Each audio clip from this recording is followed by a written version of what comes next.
Good morning and welcome to sunny Ireland. My name is Marie Nugent. My business is called Time to Sparkle and Shine, where I help, mentor and support and guide amazing women that are going through big life challenges. Women that know that within them they've got a power, a sense of themselves that maybe they're not stepping into but are ready, willing and able to do so now. And that's where I come in. Because one of the reasons that I've done this series is that I'm going to put all the interviews on my website, Time to Sparkle and Shine. And basically what I'm going to do then is that for anybody that wants to access women that have particular skills or something that they feel that they may be drawn to that's outside of the norm, that's outside the norm, so it's a great tool to have, so you'll be able to access all of these in about a month or so, the Time to Sparkle and Shine.ie website. And another lady that I have that's going to be joining me this morning is Breda Stackpool, and Breda is to align people with their businesses. And she's just popping on now. There you go. Let's see how that comes out. This is always the time that you're just going, oh, I wonder what's going to happen now. So Breda has requested, and I keep pressing let's see what happens now. So yeah, the reason that I put this together was basically because I wanted women out there to know that there's more than one option, and also might give them a little bit of direction in their lives. But the whole thing with the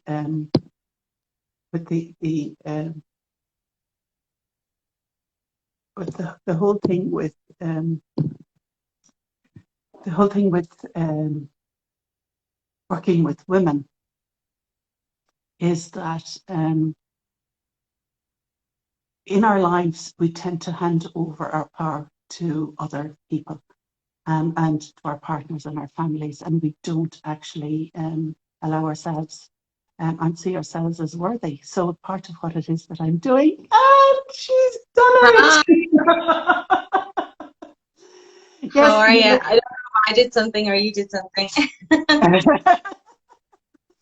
Lord. Yeah, because it's the normal, like, Tuesday morning, is it, isn't it? And then it's like you're filling in, and then you're distracted, and then it's like, is it going to happen? And then it's like, she's unable to join. I go, okay. Oh, I know. And I nearly wasn't here at all, as you know, because power went here this morning. So yeah. Do you know what? There's something about the energy at the moment. I do interviews for Loughrea Community Radio, where I interview the people behind the businesses and the entrepreneurs in Loughrea. And I did a lovely interview yesterday with a girl called Rachel, and she's got this business called Away with Fairies. And we had the whole thing done, and I was putting in the title, and I looked, and it was gone. And I went, ah! So I technology. Yeah, I know. And Rachel said, do you know, it's fine. It's just the fairies. They're messing with us. And I said, yeah, but they don't have to keep us on edge all the time. So anyway, lo and behold, it wasn't lost. It was just hidden for a while until it was ready to be revealed. A bit like yourself, Breda. Yeah, you could say that. Yeah, it's a good way of putting it, actually. Yeah. But because you had a power cut. And is it with the heat? Yeah.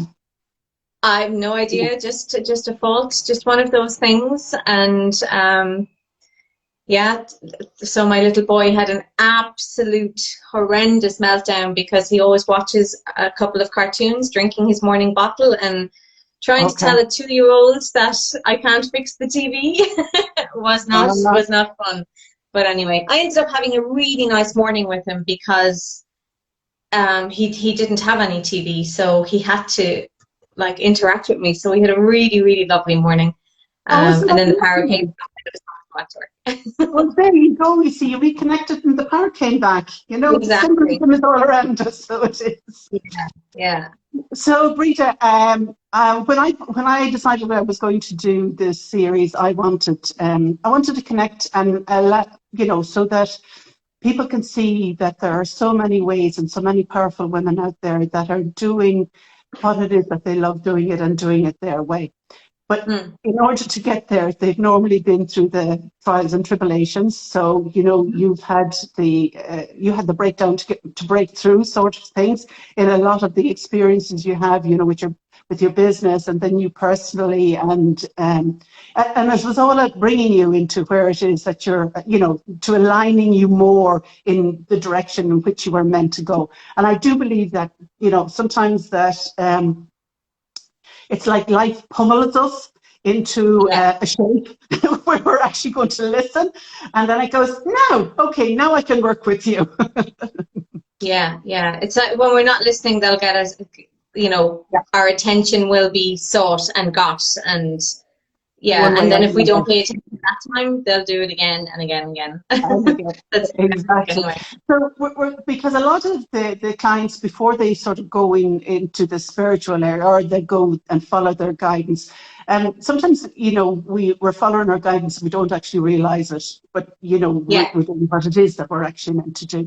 So when you started off, you had a really cool, powerful job. Really, you worked with Ericsson's, but Yes. you did not lot of traveling. So can you tell us a little bit about the job and what it is that, the skills that it gave you, the connections that it allowed you to make, and what you learned along the way. So for you, when you joined Ericsson's, because you were young.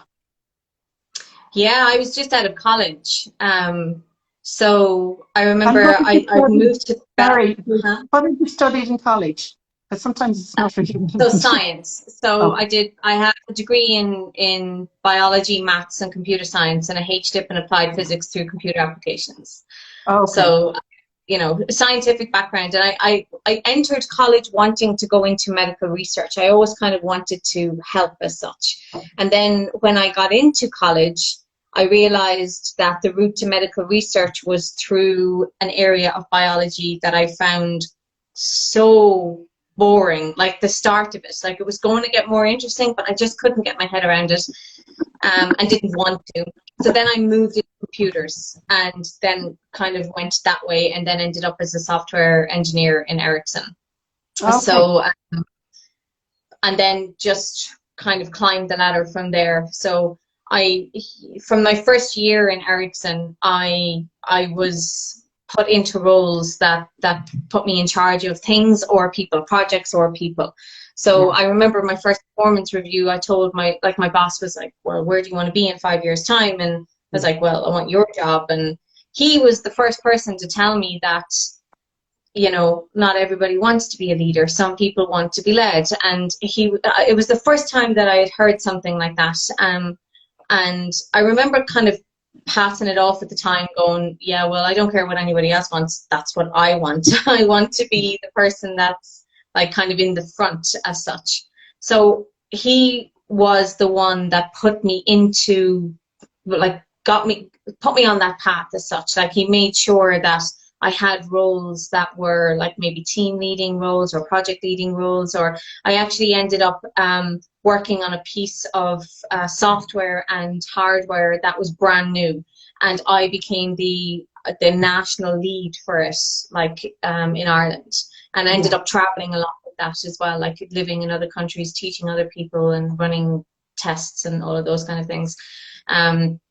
Yeah, so I fast forward then 10 years later, I was a global international service delivery project manager. Woohoo! So yeah, so I was with them for 10 years, and I had many roles along the way, but they were Yeah. all around leadership and project management. And even the jobs I had before Ericsson, I'm Yeah. just thinking now, I was always a manager or team lead, and they were like hospitality roles. Okay. So yeah, so I think I was always destined to be in charge of something or someone, and it's me right now and my business, so that's handy.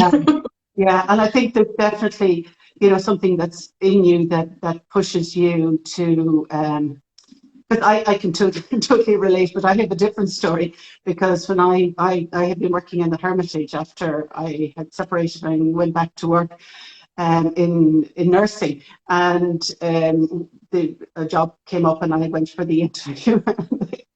They said, "And where do you see yourself in 5 years?" And my mind was saying, "Not here." It was very, very different, because I knew in my heart and soul that, I was staying there basically to support myself and to give myself a safe space and feel secure just when I was going through turbulent time myself. So I needed that stability, but I also knew that it wasn't going to be forever. So yes, not surprising. They said to me, no, you don't, they didn't offer me the job, which I was relieved about, because I didn't particularly want it. And then they turned around and offered to me, and I said, "No, thanks." So it was like, it's like the decisions that you make along the way that align you. So it's like if I had actually said yes, even though in my heart and soul it was like, I know I don't want to be here. And sometimes you fall into that trap of, I could stay here, I could do this job, I'd hate it, but, I'd have money coming in and I'd be fine. But I knew there was more. I knew in my heart and soul that there was more, and that I wasn't finished or I wasn't done. And I also needed to move on. And you were aware of that as well, because you came to a stage in your life where, you had done the job that had challenged you, it had allowed you to grow, it had expanded your world. And then you decided, like, at what stage then did you decide, okay, well, this is great, but you know what? I think it's time to do something else. Well, I never had that thought, ever. Did you not? Okay. No. So what happened was, the projects that I was working on, so my role was to manage a team that delivered into a unit that delivered the project to the customer. And towards the end of my time in Ericsson, we developed software and solutions, telecommunication solutions, for a lot of places in like Africa and India and things like that. And I remember hearing once from one of the engineers that the place that they were installing the lines had never had internet, or never had outside access, never had telephones, never had all of these things. And like, for me, and the way I grew up with mobile phones and computers, and in the job that I did, I just remember thinking, oh my God, that's crazy that we're able to do that for those people. And something in me then was like, I would love to be at the point of the end result. That's the thought that I had. And I realized, I don't think I realized, it wasn't a sit down and this is what I need moment, but I started to kind of feel like there was something missing in my life that I maybe needed to get into that. And it was a weird one, because I didn't go looking for it within Ericsson. I would have said, okay, if I want to do that, I will apply for that job and I'll move there and I'll get that like qualification and whatever it was. But this time round, I actually went external, and I started, I suppose, getting into self-development a little bit then. I didn't realize that's what it was, but I remember joining a seminar one weekend and signing up to a course and thinking, I'm going to learn so much on this about myself, and the internal workings of the brain has always fascinated me. The internal workings of how I'm thinking and how that's like becoming my reality. And it turned out I was training to be a coach. I actually signed up on a course to train to be an NLP coach. So I got NLP certifications, and then I went on to do lots of other ones after that because I loved it. And then my personal life, I was seeing a guy who I'd actually rekindled a relationship with. We were together when we were kids. Like he went to my Debs, I went to his Debs, all this kind of stuff. Like he's from Cork, I'm from Laois. So I met up with him again, but he was living in England, and then he moved back to Ireland, and Ericsson wanted me to move to Ghana to manage projects over there. So I had this other thing that I was qualified in. I had an opportunity to go to Ghana. I had this man that had like left his life in England, came back to Ireland. So I had to make a decision, and I decided, okay, I'm going to go with the man and I'm going to take leave of absence, and I'll try this business thing, and did a start your own business course and never went back to Ericsson. The 6 months came up for renewal, and they were quite disappointed I wasn't going to go back. Like when you've been with somebody for that length of time, and I think you may not have realized consciously that you were moving away from it, but the mere fact that you were already, doing the NLP course for yourself. And, it's the one piece of advice I would always give to anybody: if you're going to do a course, a self-development course, you do it for yourself first. Yeah. And because the gifts... I say the exact same thing.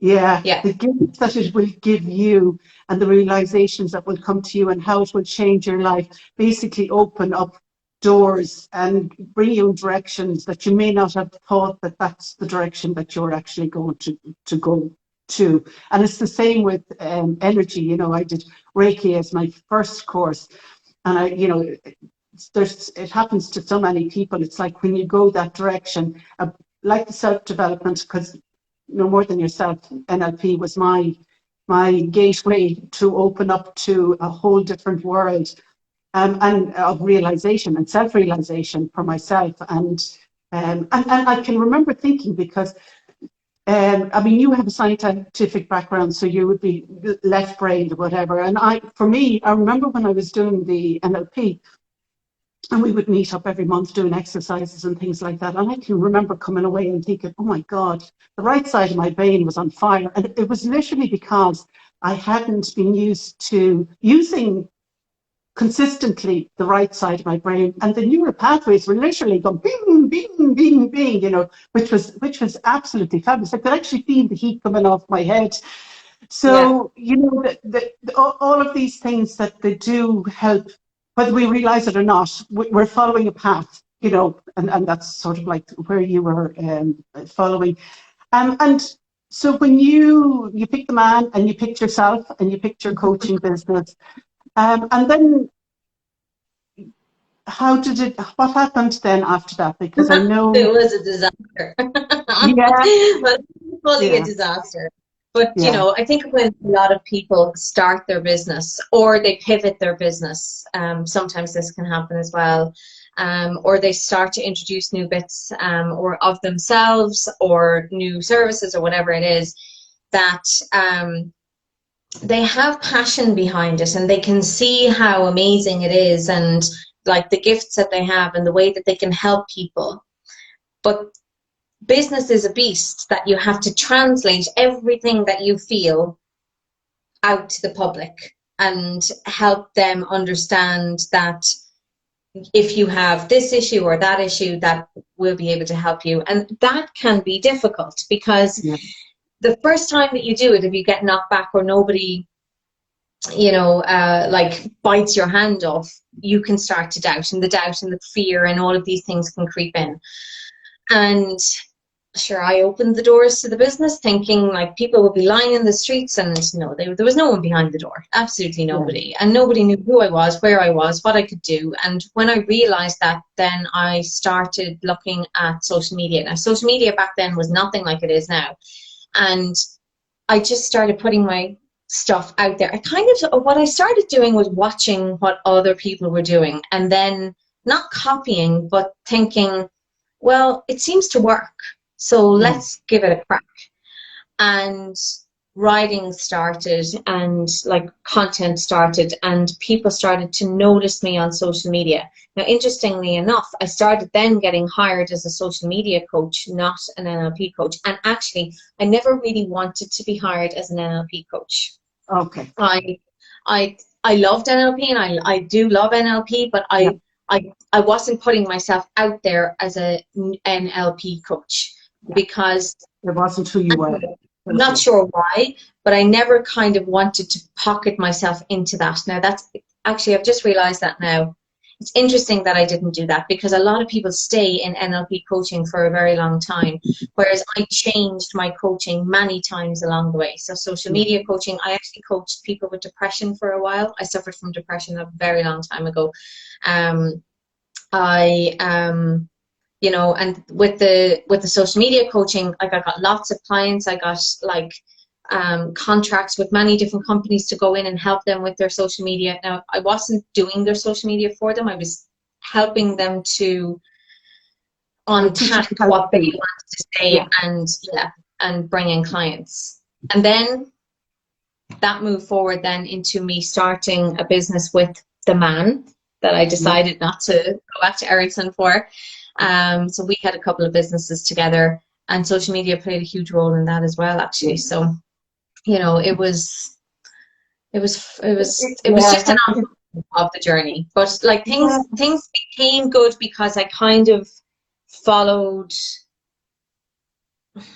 what I was good at as such. You know, where I had confidence in myself, I kind of stood in that, and then people kind of like were drawn to me. Let me put it that way. But if you have the confidence, people will feel that, and they'll draw themselves in. Align with you.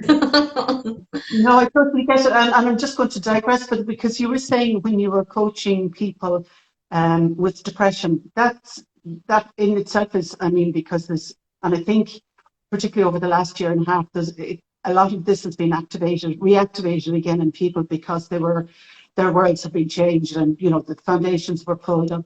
So when you were, and this is very different from, you know, the whole thing about, so how is coaching somebody with depression, how was it different from, you know, the stuff that you were doing at the time?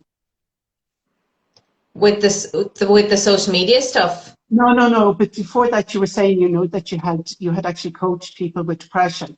So what was your approach to that? Let me put it like that. I did use NLP a lot for the approach with depression, but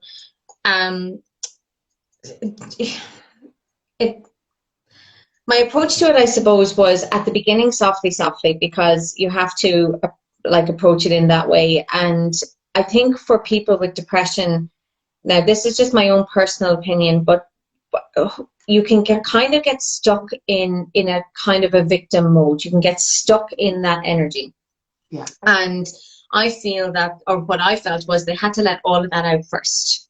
Yeah. So let it all out, tell me it all, you know, woe is me, all of the rest. And then I took each part of it and I broke it down, and we started to pinpoint where did it come from, or what were they not doing about it, or where were they not taking responsibility.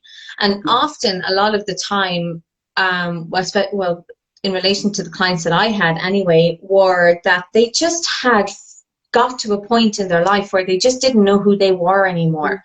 And didn't know where they fit anymore, and had kind of let things come in on, like, happen to them, instead of taking control and making life happen for them. So there was very simple things that we did, in, you know, like even just, I remember one lady, it was actually her son asked me to go to her because she just kind of was housebound and didn't really go out that much and stuff. And within a couple of weeks of us working together, she told me that she used to love to dance, but I think she danced with her partner, and he either wasn't there or had died. I can't really remember now. And we got her back into dancing again, and suddenly I couldn't get her for a session because she was just too busy. She was like off doing things, and it was like, sometimes it was just the simple things, like the, you know, having the courage to make the phone call to the friend they hadn't spoken to, or asking somebody for a coffee, and you know, and it's then you can start. So when you feel a little bit of happiness in your life again, you turn back on that system within you, so you know what happiness feels like, so you can start to think, well, what else would make me happy, what else would make me feel good, and can can I do something about that, or can I move towards that? But when you're stuck in not feeling good and you've been there for a very long time, it can be hard to even understand what happiness or joy or even just being okay feels like, you know. And So that is absolutely fascinating. I remember, because I would have spent my life, you know, because I would have been nursing when I was 18. So all my life it was like I was the eldest in the family. So always my life it was caring and responsibility, and you know, and then you know you get married and you have kids and they become your priority. And I remember reaching a stage in my life, and we had been lucky enough to travel. You know, we had lived in the Middle East and Australia and America, and I can remember coming home, and I felt rootless, as in I had no roots, because I had spent my time giving, and I arrived home. I remember the first course that I did actually was called Who Am I? And it was literally like that, rediscovering who I was as a person, because my identity had, you know, had been through what it was that I was giving as opposed to what it was I was receiving. And that was it. And also that whole thing is that we do as women is that we take on responsibility for the happiness of others, you know, and put ourselves, then we take a step back from that. So all of these things, you know, you don't actually have to be taking a step back. You are, you know, worthy of actually having a life of your own, of your own thoughts, your own feeling, and your own happiness, and allowing that to guide you where it is that you want to go. So for you, when because you set up business, you had several businesses then with your partner, your now husband. And how did that evolve then? Because there's always an evolution, you know, there's highs and lows, and because that seems to be the way of businesses. So it is, you know, doing really well, and then, you know, something happens. yeah, well, the businesses with him were his passion, not mine. That was one massive learning that I got from them. And you know, there was a lot of things happened in the background, so I'm not going to go into the details of it, but the first one, we were doing really, really well. Like, you know, even our, like, the income was, I think we weren't far off like 1 million in takings, you know, and we were only there a couple of years. Now, there was a huge amount of overheads with that, but because of the type of business that we had, but, you know, that figure was still there. So we were doing well. We were being recognized by, like, so I don't know if you know Michelin. So we were in the Michelin Guide, and, you know, there was an awful lot of positives, but something happened, and then we basically lost the business, you know, very, very, very quickly, and we had to leave. So we literally had nothing, like nothing, no money. We lost our house, our car, everything, and all happened extremely quickly. So that took a huge emotional toll on me anyway. You know, we did throw our hat back into the ring with another place that we kind of were running for somebody else, but something happened there again, so we decided very quickly to get out of it because we'd been stung so badly in the other one. So after that all happened, I basically crumbled. I was emotionally spent. I was physically spent. I suppose my pride was hurt as well. I had nothing to show for all the work that we had put in over the last couple of years. Like nothing, except for lots and lots of debt and, you know, phone calls from debt collectors and all of these things happening. So I kind of got into bed and hid and, you know, just thought, like, you know, cried a lot. And I kind of think back then I had a bit of a breakdown, but I couldn't afford to go to the doctor, so I don't know if I did or not. So, but I think I did. And eventually, I remember waking up one day then and thinking, you know, I'm going to wake up every day. I'm going to keep waking up.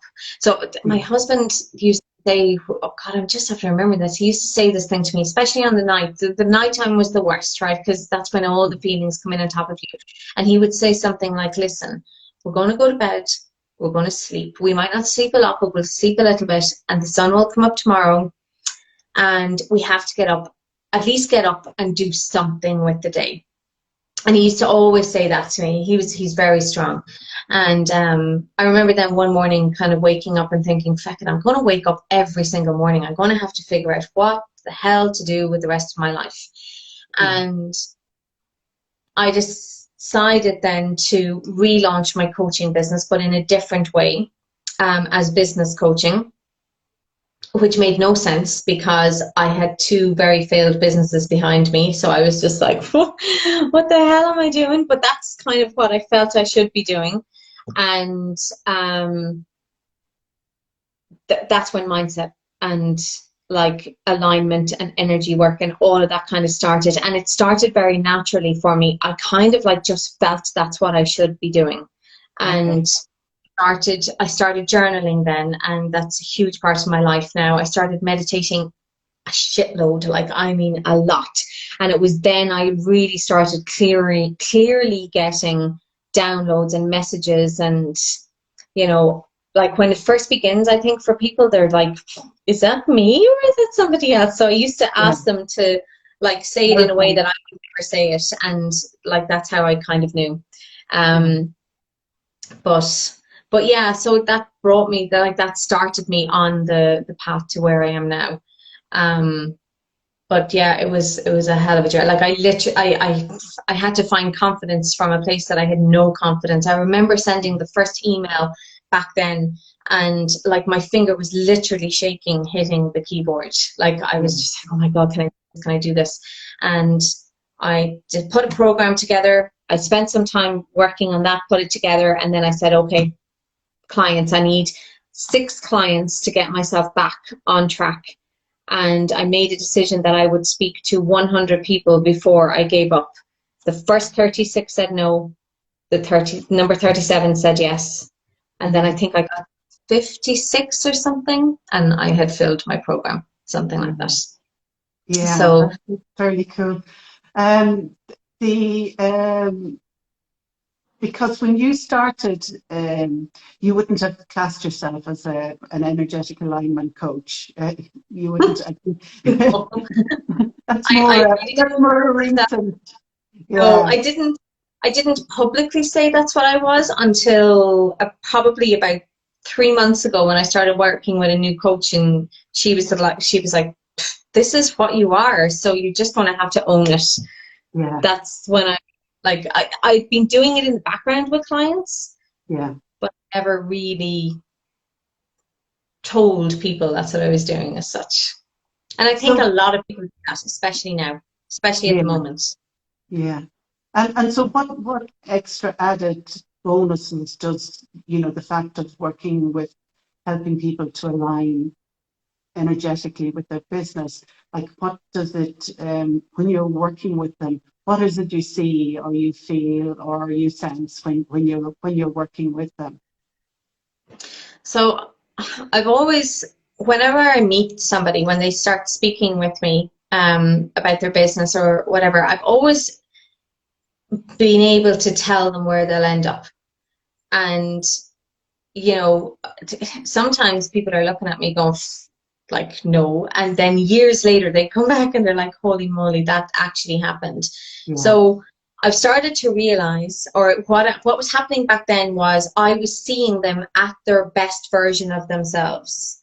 Yeah. And and I just intuitively knew that, right? So when it first started, I just kind of knew. It was like a feeling that I got, and I would say, I think you're going to be, I don't know why I'm saying that, but that's where I think. And I think I actually scared a few people off back then, because from where they were to where I saw them being, they were like, no, that's never going to happen. But then it does happen.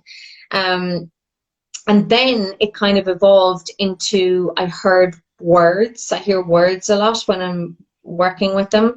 And now it's evolved into full statements, and I see pictures now. So in my mind's eye.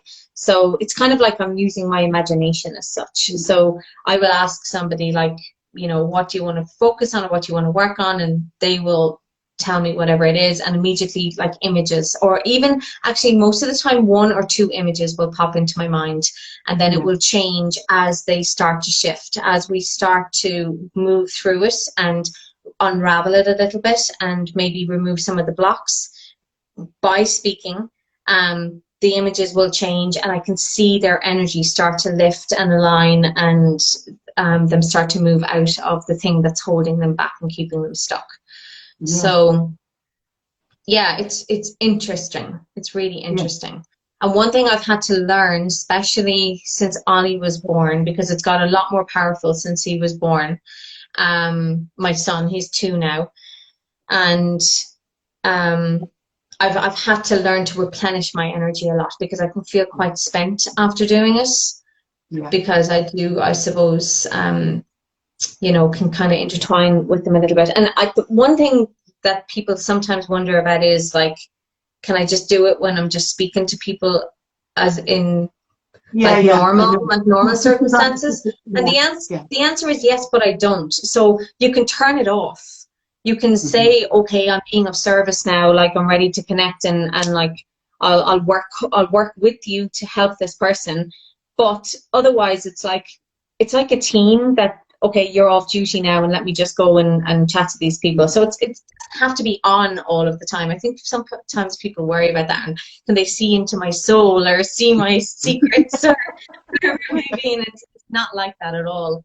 And the other thing is I love working with groups now. I can really connect, like even I don't have to be speaking with somebody one-on-one. It can be on a Facebook Live, and I'll be able to, actually sometimes they're not even on the live, they will just send a question and I'll be able to answer it. So it's just energy. It's literally just, if you think of Wi-Fi, it's like that person, I need to connect into that person. So it's interesting. It's really interesting, and it's fun. It is, and I think, you know, because I know what it is that you're talking about when about you get a sense of, because I know when I meet people, I get a sense of, and I know the ones instinctively that are going to stand out. I know the ones that are here for a bigger, here for a bigger reason, that they've got something within them that's the part of evolving and growing, and that sometime in the future they are going to be out there as lights, as beacons of, and that's something that I sense when I meet people. And I think part of the reason for doing these Instagram lives is so that, all of these people, I feel we're like lighthouses. So it's like when you shine your light and you shine and you connect with other women that shine their light and connect, that if you give people access to all of these lights, because it's not going to be one size fits all, and each one with a unique skill set and with a unique set of abilities, then you're giving, you're increasing the options for the people, the women in particular that are coming in to work with us as we, because that's what it is that we're here to do. Well, for me anyway, it's particularly for women. And you spoke about your son Ali, and I know you were saying that, when you did your business was probably the first thing of where your foundations were pulled out from underneath you, and that was from external stuff that was happening around you. But going through the pregnancy and your journey with Ollie, as he was coming into the world, that brought you to a different place where physically it basically nearly took away your life force in doing that. So I was always so kind of laid back about my pregnancy, going, it's all fine, everything's fine, and everything was not fine. And I had one of those scans where the doctor did the scan, sat me down and said, okay, we're admitting you. And I was like, admitting me? What do you mean? And I said, when? And he goes, now. I said, for how long? Until baby arrives. And that I was still 2 months more, maybe, away from having him. So I gave my best hormonal pregnancy breakdown performance, the one of my life, in his office that day, and got him to let me home for one night. So I had to sign a waiver and everything, and I was admitted to hospital the next morning at 8 o'clock. and I did not leave until he was about 2 weeks old or so. But I brought my work with me, and like I was just really lucky that I had that to fall back on. And Ollie turned my life upside down and inside out in every single way. But it all happened as well to, he happened because I wasn't listening.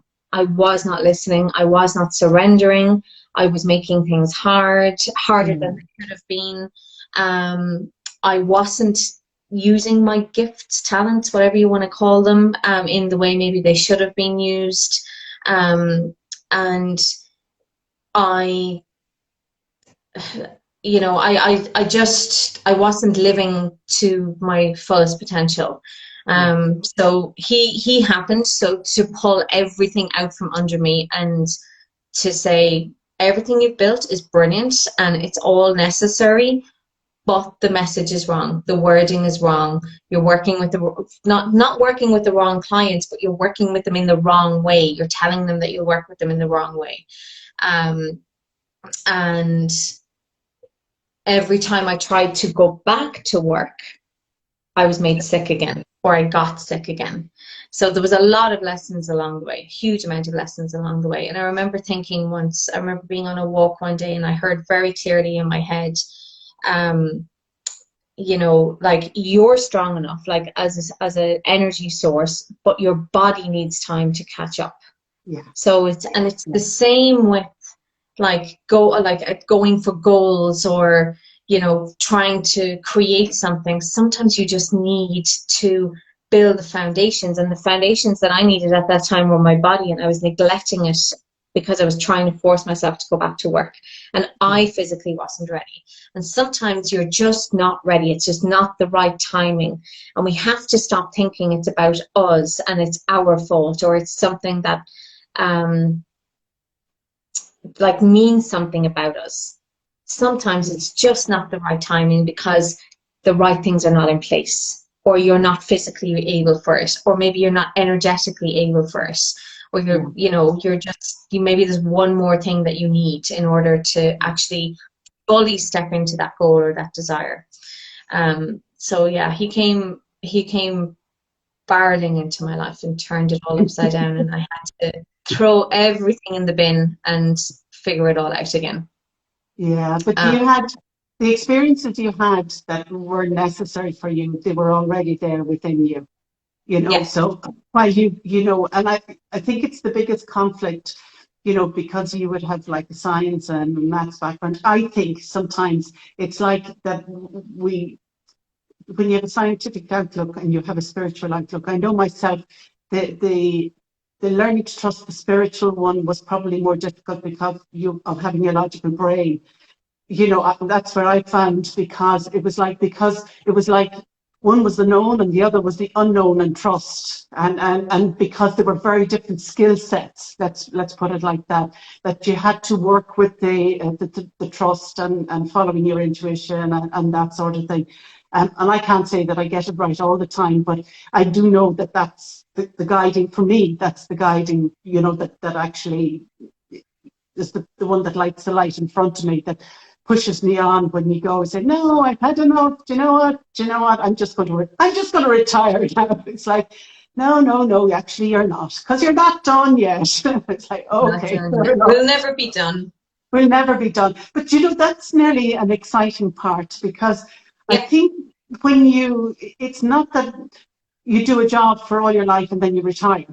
It's like you're doing something, but you're evolving and growing, and your message is evolving and growing, and the people you connect with are evolving and growing, so that you're all growing together. And that's a lifetime, but an exciting lifetime, not a I have to do this. It's like that's where the excitement comes in, the hang on to your hat, we're going for a ride sort of thing, Mm-hmm. Which is, and it's also, if we can hold on to that and remember that, we can remember that the dips and the things that look like they're going wrong, they're actually going to mean nothing in the grand scheme of things.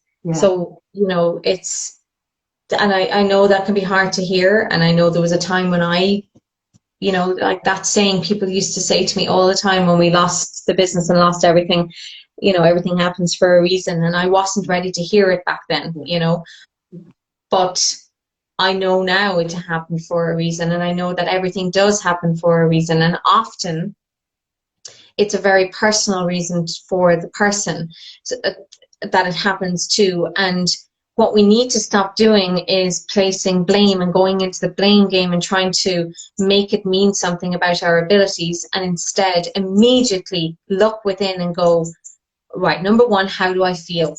Why is this feeling coming up in me right now? Because this is connected to something, and I'm aligning with this. So it's the feeling of it that's bringing it in. And we're getting a bit woo-woo now, but if we can kind of turn it back into ourselves immediately, we can get out of things much faster. And say, okay, if this happened, so I can learn something, number one, how do I feel? And why do I feel like this? And what am I making this mean about me? And try and work our way through it that way, and kind of come out the back door and leave that bit behind us, because we are going to be stopped in our track. The whole point of business is to fail. Like, it's the whole point. The failures are where we emerge and we have the learnings from. They're the point of it. If everything went well all of the time, we wouldn't grow as much as we could. Yeah, and it wouldn't teach us to access our own innate abilities, because we wouldn't have the challenges to know how strong we are. There's that whole thing, I think, about Eleanor Roosevelt, you don't know how strong, teabag, you don't know how strong you are until you're immersed in water. And it's a bit like that as well. So it's not surprising that the women that are meant to stand out also go through the really challenging times, because that's where they find their strength. That's where they find the strength within themselves, because of the challenging times that they go through. That's where they learn to surrender, they learn to let go, and they learn to evolve and grow as people.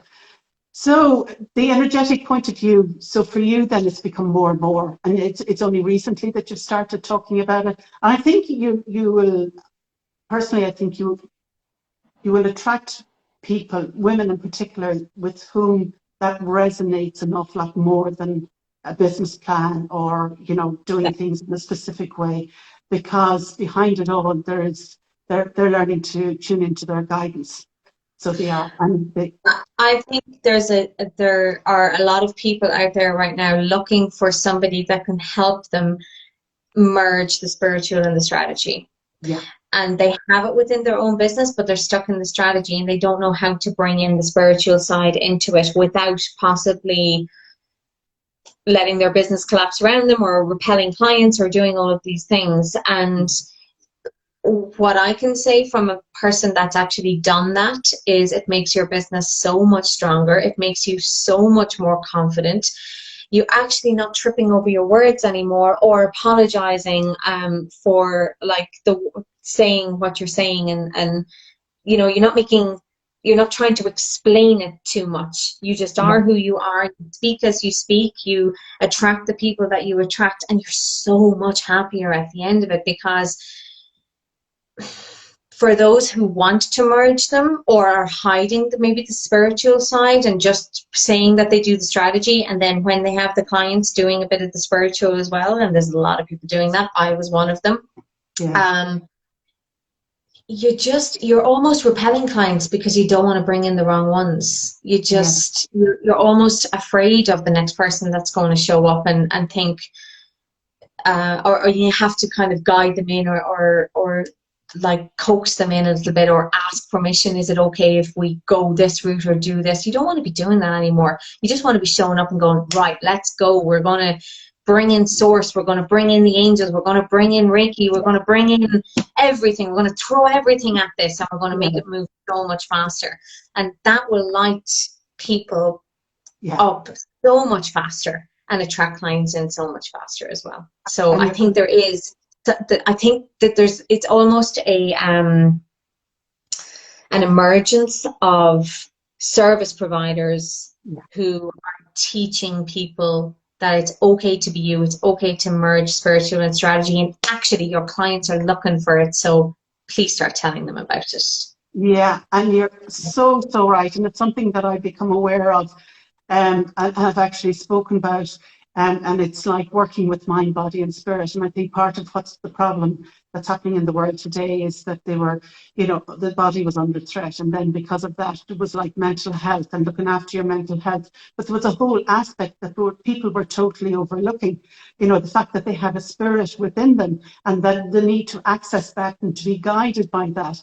When I was doing like my business and when I was thinking about it, was like calm the mind, connect to spirit, free the soul. And they were sort of like, oh yeah, soothe the body as well. So you were bringing in mind, body and spirit. And they were the things that when you got them all in harmony, really worked well for you and really works well for you. And then it's just about practicing and holding on to it. So it's, which we all need to do. Yeah. So Breda, Yeah. you know what, it's been absolutely phenomenal. I can't believe it. We're talking like for 15 minutes at this stage. We could talk forever. So for people that want to get in contact with you and want to, get your unique insight, understanding, help and support in expanding their businesses. And in doing that, I think that giving themselves the blessing of being paid for what it is that they do and seeing it like that they deserve this, and we need more. We are in a time that we need more people successful doing what it is that we do, because we need to be the beacons for those that are coming behind us, that take what it is that we've learned and make it their own and teach from there, because they're teaching from their experiences. Yeah. So how do people get in contact with you? So they can DM me here on Instagram. I'm very open to receiving messages and having chats in the DMs. And my website is prioritizeyoursuccess.com. Under construction right now, but brand new, spanking, spiritual, shiny website is coming soon. Oh, and I'm also on Facebook. I have a group called Grow Your Business. And I actually run that as a free membership group. So I'm always in there answering questions, and I do a few masterclasses and I do intuitive Q&As once a month, things like that. So come over and join us on Facebook as well if you want to do that. That is absolutely fantastic. And I'd like to thank everybody that's joined us online today and those that are going to look at the replay. You know how to contact Breda. Now, for me, if you want to contact me, it's marie.timetosparkleandshine, obviously on Instagram. And I also take messages. More than happy to connect. And I think that the vibrations that you send out allow the people that are meant to hear it to hear it. And then for them, it's to recognise the fact that they can connect with us. Breda, it's an absolute pleasure. It was so great to talk to you. And I'll talk to you again soon. And the very best of luck. And maybe we might catch up next year and see how the business has evolved over, where we are in the millionaire stratus, because we've done a really good job at doing what we are good at doing. Yeah, I'm okay with that. Listen, thank you so much. Thank you. It was my pleasure. No problem. Bye, Breda. Take care. Enjoy the rest of the week. Bye, everybody. Bye.